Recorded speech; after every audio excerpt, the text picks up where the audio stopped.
MoMo, obviously we heard what Lane Kiffin had to say the other day after the scrimmage, but after going over the tape, what were there any positive takeaways from your perspective on the defensive side?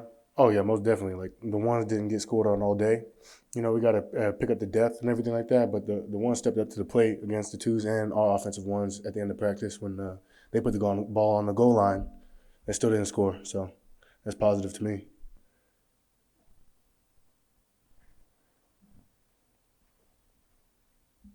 We've heard so much this fall about attitude and energy and that sort of stuff.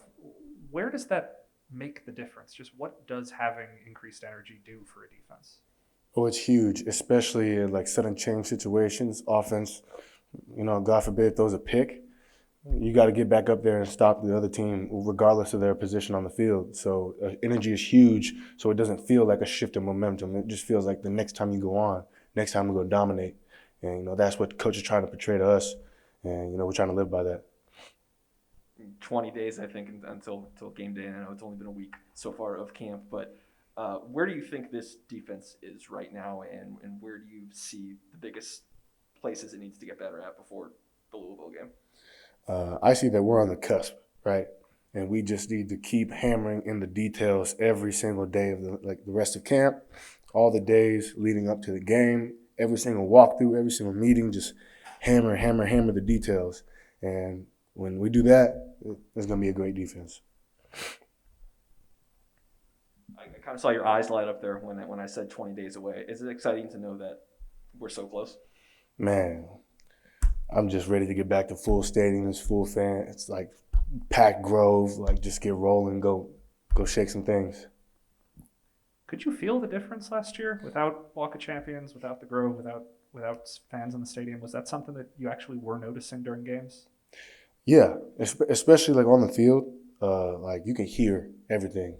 So like you can hear that, like how John Rice said in the one interview, like in baseball, like I can hear what they're saying out of right field or wherever. I'm not the best baseball player, but you can hear what people are saying to him, and like in football, like we could hear what we were saying, we could hear what their coach was saying, we could hear each other. We didn't have to use our signals; we could just talk. So it's like very different game of football when you can hear very clearly. Throughout your time at Ole Miss, you've had your fair share of defensive schemes and coordinators. What feels different about, this year and the preparation for it, and how is it going to make you be the best? Like Thea said. To me, what feels different is that we do a little bit of everything. We're like Jack in the Box, man. We're like a box of chocolates. Don't know what you're going to get, what defense we're going to pull out, and we do it all well. So, I mean, second year in the defense for first time in a while, like I'm excited about it. Chance Campbell, what kind of teammate has he been? How's he kind of folded into everything? What are you seeing out of him? Hey, he's a hard worker. He's a hard worker that everybody, like, it makes everybody want to get better. Like, I love when this type of competition comes around, because every single person, you either have to get better or get left behind.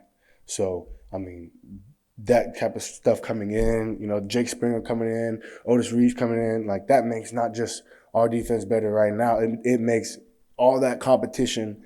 That's how teams last years after year. So I think we're building something special here, and he's a huge part of it.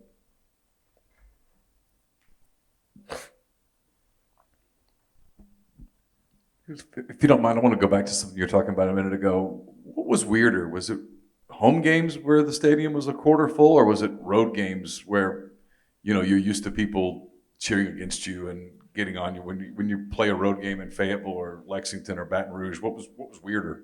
Oh, it was every game, every single stadium. Because I played in almost every stadium we played in last year before, and the field was completely different. And they thought they were slick, playing fan sounds on the intercom, but we knew that wasn't real fans. Like, it's just a different feel. Like when the fans really react to what you do, and you make a play, and either you can hear a pin drop or the stadium roars. Like that lights a fire in your heart, and that is huge for momentum. And you just don't have that when there's no fans. So that's what I'm excited for. Talked about hopefully full Groves and doing the Walk of Champions. That first home game last year, not having that, not getting off the bus, going through the Grove. What did that do? I mean, just for you personally, mental wise. I mean, was it more like just showing up at the stadium in an away game? I mean, how was that for y'all, that first home game? Yeah, I mean, every game kind of felt like an away game with no Grove. I mean, I don't know about the freshmen and new people that haven't experienced it before, but like the guys that have been here, It might as well have been an away game type feel pregame. You know, like they had them on the TVs, but it was like I wish we were walking through the Grove right now. So that's I can't wait for that. There are a lot of guys in the mix on that D line in front of you. Just who's kind of standing out to you, and what have you seen in that competition of guys? Oh, you know, like Rico shows out, Sam shows out. Before Tavius went down, you know, he was balling. You got Jamon going crazy. I mean, we just got like a plethora of guys. Like all those guys rotating, they're rotating like that. So it's like the other offensive line is just like, dude, the starters are in the whole game, but no, we're rotating. Like that's what we're trying to make it feel like. So I think we're doing great in the defensive line. Coach Jordan's doing a great job, and those guys are really soaking in and working hard. Momo, quickly, question up top. Momo, if you would, why was it important for you to get vaccinated, the other team members get vaccinated? This may go back to what you were saying about things getting back to normal. Oh, yeah. I mean, I got vaccinated back in May 19th. I just wanted to get it over with. You know, I foresaw that, like, you know, it was going to be, if the whole team isn't getting vaccinated, then there's going to be that couple group of guys. And even though a lot of guys are vaccinated, if we don't hit that magic number, 85%, we're going to lose a game. And, like, I just knew that, like, I would not be able to live with myself if that was me. So I went and got vaccinated, and I mean, now I know that I can participate in every game.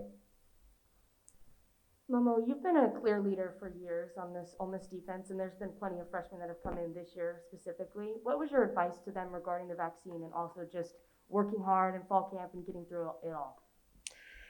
You know, my advice to them was like, you know, it's your choice. You got to do what you got to do. But like, let's make sure that you get the right information. And that's what the coaches stress. And like Coach Jordan, for example, was calling guys like, hey, do you have the information you need? Like, is there anything you want me to like research like together, and so we can figure out the best situation, the best choice for you? You know, so like guys aren't making decisions based off of hearsay or anything like that. They really helped us make the best decision, and I think a lot of us made what I think is the right decision, which is getting vaccinated. So that's good. Momo, I'm not sure if you've commented publicly on it, but can you talk about the loss of Jaquez Jones, your leading tackler last year, and how that's affected the linebacking room on and off the field? Oh yeah, you know, that was the loss of a brother. You know, I mean, he's been here like I played with him for like 3 years, and so you know, I mean, that's my brother going out the door, but he did what was best for him. Respect that, and it's time to move on. You know, so like we're locked and loaded, ready to go. It's not something you sit and dwell on. And you see, offense lost Elijah, one of the best offensive players in the country, in my opinion, the best. They're still going. It's how the game is. It's how it works, especially in college. You know, you're going to lose guys for a plethora of reasons. So just get ready to keep going.